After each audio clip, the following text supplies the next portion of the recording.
welcome back for another dose of Dude's Comic Goodness. I'm Jason, and this is my weekly video where I review the comics I picked up this week, and also share with you some of the good stuff I found in comics. No Arrow review again this week. We don't get a new episode until February here in the UK, so once it comes back on TV, we'll be straight back to reviewing the show. This week was a nice short week for me comic book wise. Just 5 books I picked up this week. And I was really chuffed that, like, usually when I have a short week like that, I'll end up going back to the comic book shop, and once I've heard people talk about different books, I might go and pick them up. And I'm really glad that this week I didn't give in to that. My books breakdown this week, we got 2 from Marvel, 2 from DC, and 1 from Image. So without further ado, let's get to those reviews.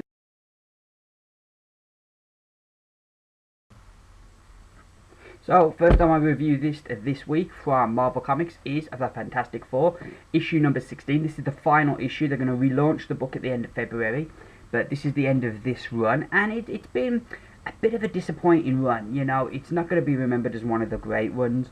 So much promise when Matt Fraction took over this book, and it just never was realised. It just never seemed to click with the team on what he was writing, and by the end of the run, this might not be true, but it feels like he gave up and Marvel gave up on the book, because they both kind of walked away from it in ways, and handed it over to lesser known people. To be fair to Carl Kessel, who writes this issue, he does do a good job here in that, trying to tie up all the loose ends from the whole series. And if you've been reading from issue 1 in that way, it's very satisfying because everything gets answered and it all gets tied up. One of the downfalls of the issue, though, is that it feels like you're moving like, oh yeah, this ties up that loose end, so now we go on, and the flow of the story doesn't quite flow. I felt that was just me, though. The art also really lets it down. The art I just did not like at all. It was not good. And so yeah, that hurt. But I do applaud Kessel. He does an admirable job in trying to tie everything up. The backup in here, though, is the bit that's really pleasing. It is fantastic. Piece of work. Kessel writes it from a story worked on by him and Lee Aldred. Carl Kessel does the script, but Mike Aldred does the art, and of course Laura Aldred does the colours, and it just looks glorious. You can see the change, and it's just brilliant, but also it's really well written by Carl Kessel. There's some beautiful moments in it between the different characters. It is a bit strange because it seems to be set after FF issue number 16 that comes out next week, and so you wonder, like, should they have put these 2 books another way round? But other than that, I just love the end of this book. It just ends it on a real high note, that backup did. And yeah, I put this down, I was like, wow, that was damn good. Why couldn't we have had moments like that and books of that quality all the way through? But yeah, it was a nice way to end it, and I applaud Kessel trying to tie it all up. And I give Fantastic Four issue number 16 4 stars.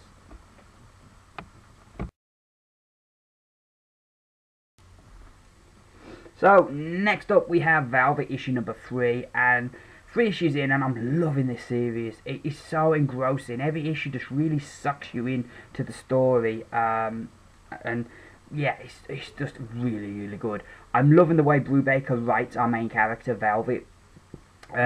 Because a lot of times when people want to write a woman and they want to make her strong, or a real, like, kind of macho badass kind of character, they'll just have her be like really like, oh, like, Rrr, and they'll lose that bit of femininity and they'll be more manly than men, you know. But what I like about how Brubaker writes Velvet is he doesn't do that. He makes her feel like a real well-rounded character. There's moments where she shows compassion. Yeah, she can kill somebody like that and snap their neck and without remorse. But at other times, she does show kind of compassion, and you see, you know, and I think that's something that I really like of how they write. She doesn't lose her femininity just because she's badass, and I like that. I think it's a really nice, well-rounded character. The art is just superb, again, from Epton. Him and Brubaker makes us a great team, and yeah, all the way through this book it looks brilliant. I love the structure of the story, how we start at a point and then jump back to 3 days earlier to bring us up to speed. I thought that was really good, and it's really great how he writes it, so we're kind of in Velvet's head and how she sees the world and how she thinks things through. I thought that was really well realised as well, and the artist and the career and the writer are working really well together there to visualise all what he's writing. There's some lovely twists in the book that I really didn't see coming.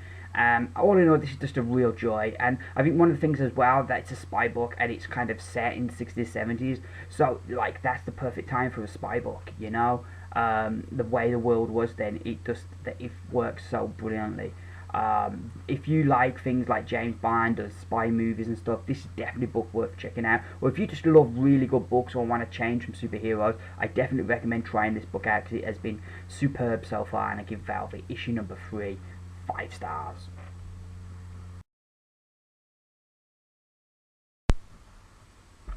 Next up we have Constantine issue number 10. Even though it doesn't say it on the cover, this is a Forever Evil tie-in as it continues the Blight storyline.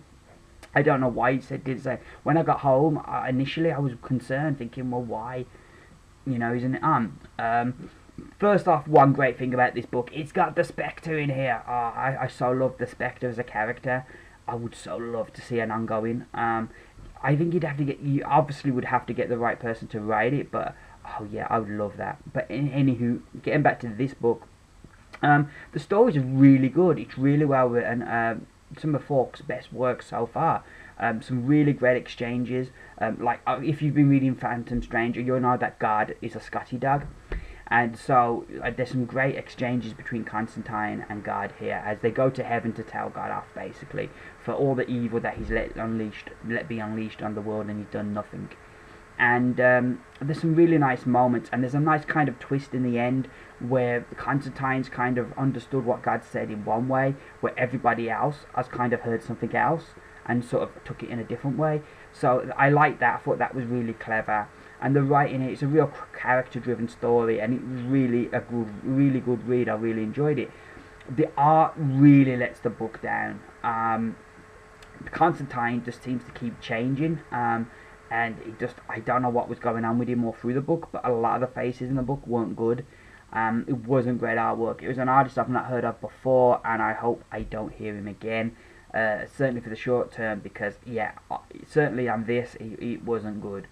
And it really lets down what is an exceptional piece of writing. So all in all, I give Constantine issue number 10 4 stars.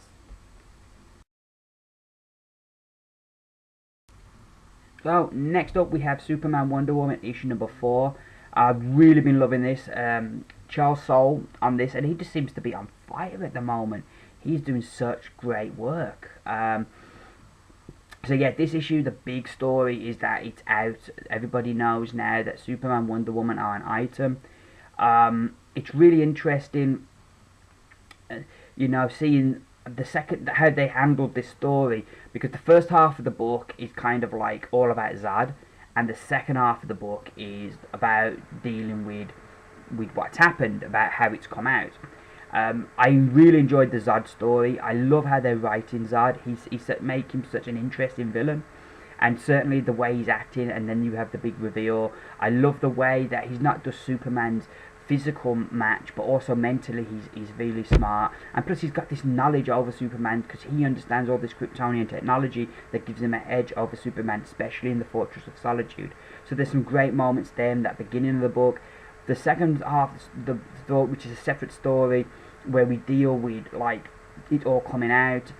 It's nice to see Superman be Clark Kent for a while, because it seems lately we don't get to see him be Clark Kent much. So that was really nice, and have to spend time with Kat as he tries to find out how she got this story. So that was really nice to see that. But I didn't enjoy that story as much. There were some great moments in it though, where they showed different people, not just regular public, but heroes and villains, and how they deal with the knowledge that Superman and Wonder Woman are an item. So that's really cool. Was a cool thing they added in there. But certainly for me, the Zod bit was the star of the show. I really loved the Zod story in here, and it's going to be interesting how they mash it all together in the next issue. But yeah, I'm really loving this book. 4 issues in, yeah, it's great fun.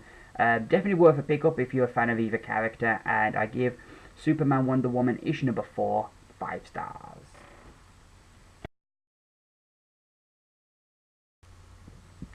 So next up, well, I should say finally this week, we have the Superior Spider-Man issue number 25, which concludes the Darkest Hour story arc we've been following lately.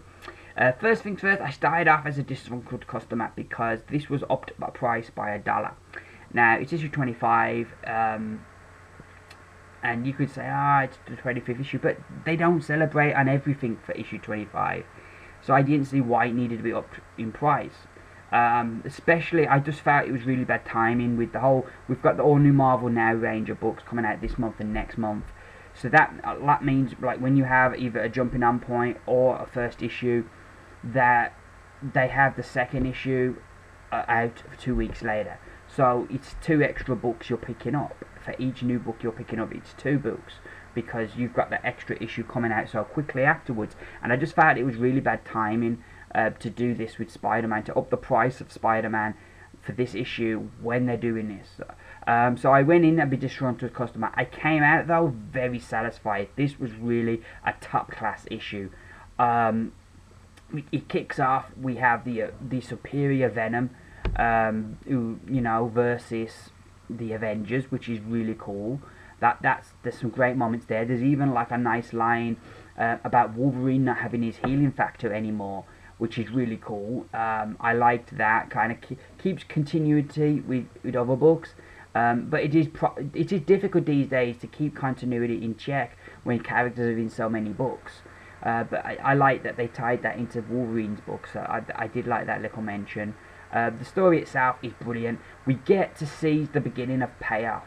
For months we've seen this impending doom build of Dr. Octopus in his arrogance, thinking he's the superior Spider-Man and he's got everything down, and he hasn't. In his arrogance, he has got these blind spots that he's not seen. And we're seeing that building, and now we're seeing the payoff. We're beginning to see the payoff of all these months of build as everything begins to crumble. And still, in many ways, even at the end, Otto is still totally oblivious to a lot of what's happening, which is really cool. We've got the rogue element of the return of Iron Man, because of course before, when the Avengers were in Spider-Man, Iron Man was off in space, but he's back and he's the science genius of the team. So that really adds a new dynamic here, and so that's really cool. I like a lot of the resolutions we have at the end of this Darkest Hours, and the kind of new wrinkle it puts into Agent Venom, so that's really cool. We get the return of a familiar character.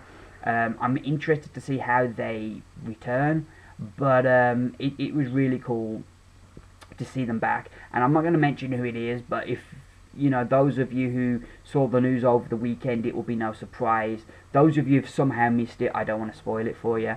But yeah, this was a very satisfying issue for me. I came away feeling, yes, I was satisfied with what I'd got here, but also looking forward to future issues to see the fallout to this, and also sort of the beginning of the Goblin War, as we're going to have Hobgoblin and Green Goblin, the originals, throw down, so that's going to be really cool. All in all, this was a fantastic issue. Really enjoyed it. If I still did picks of the week, this would be my pick of the week, and I give Superior Spider-Man issue number 25 5 stars.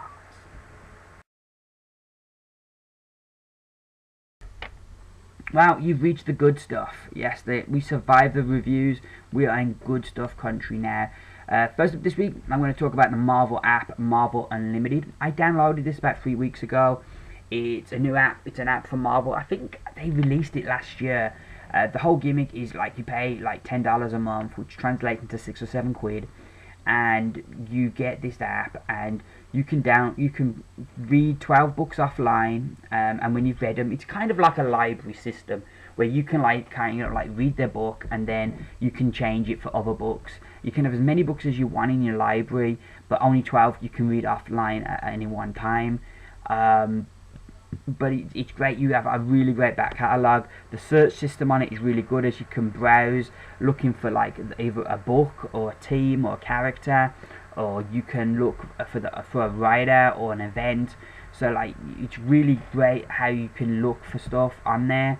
It's really easy to put books into your library. When you read the book, you can read it as like a 1-page thing, as 2 pages, or you can read it as this thing called Smart Panel, where it goes panel by panel, and if it's a big picture, it'll kind of break it down to go across where the dialogue's going and how it needs to be read, which must have took ages to put all those books digitally on there. Must have took ages. You're not actually buying, you don't own none of the books. It's kind of very much like a library system. So if you read a story you like, you can go back, you can buy it, or you can go back and you can like reread it how many times you want. You know, there ain't no, oh, you need to put this book back now. You know, you can read it as much as you want. I've really enjoyed the app. The variety of books on there is great. My biggest gripe with it is there's a problem with the whole offline thing, because when you switch your tablet on and you go into the Marvel app, your books won't be there. You'll go online, you'll then come offline, which will make all your books appear, and you'll then come offline, and if you put your tablet into standby, then the books will stay on there. But if you switch your tablet off completely, you lose the books, and you have to keep connected to the internet so you can read them offline, which is a bit of a problem at the moment. That's the biggest problem with the app that they need to fix. It doesn't take that long, but to kind of get the books back up. But it is a problem if you're somewhere where you can't get an internet signal. The app's going to be useless. There were other kind of glitches that I've had with it. I know a couple of times when they had new books every week. The newest books on there are 6 months old.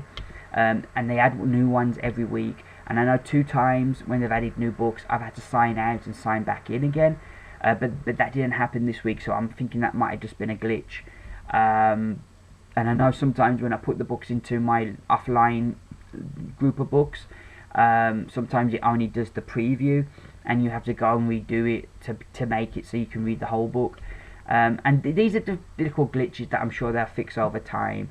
But overall, I think I've been very pleased with the experience and the number of books on there, and the amount of money it's going to save me, because, you know, to read a lot of these books in back issues or trade would have cost a lot more than the £6 I'm paying each month for this app.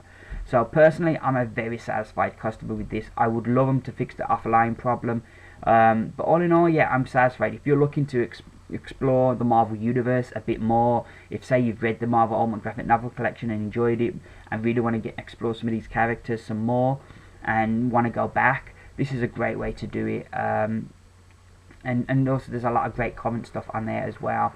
And overall, yeah, I'd say I'm really happy with the app, and I would give it 4 stars. The other bit of good stuff this week was the announcement that they're going to release the 60s Batman TV show onto DVD. Yeah, in Batman's 75th anniversary year, we're going to get the TV show on DVD. Excellent news. I love that TV show. Yeah, it's campy, and it's a bit outdated how TV is today.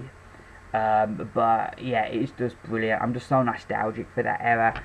It was one of the first superhero things I watched, the repeats of that show on TV, and I know my brothers enjoyed it when they were kids. So it was just very nostalgic for me. One of the first superhero things I watched. So I'm really looking forward to that coming on DVD. I know I've been looking, they've done action figures from that show. You can get Batman, you can get Joker, you can get Robin, the Catwoman, Penguin, Riddler, and they do a Batman but in his beach gear. So he's got like the Batman outfit on, then these pair of Bermuda shorts over his Batman gear, and a surfboard, you know, which is the type of things that they would do in the TV show. He'd turn up to the beach in like his full Batman gear, which was like funny. But like you just accepted it back then, but now looking back it looks really funny. But yeah, I'm tempted to get those figures, even though I'm trying to cut back on figures, just because like they release so many of them now. It's really tough to keep up with them when there's other stuff you want to buy and stuff. It's tough. So yeah, I'm trying to cut back, just concentrate on my Doctor Who figurine collection. But yeah, I'm definitely tempted to get those Batman figures, and I definitely will be getting the Batman TV show on DVD when it comes out. So all in all, that's me done for this week. I will be back next week. It'll be a much longer video next week. I've got 12 books coming out. So yeah, it's going to be a long one, and it may be up later as well because I'm working next weekend. So you know, usually when I have a big week, I don't finish reading the books until, you know, the weekend. So if I'm working a weekend, it's really difficult to make the video. So don't expect the video up until probably about Sunday, Monday next week. But thanks all for watching. Welcome to all my new subscribers. Thank you for subscribing to my channel. Leave me just to say I've been Jason. This has been Dudes horrible goodness. Bye for now.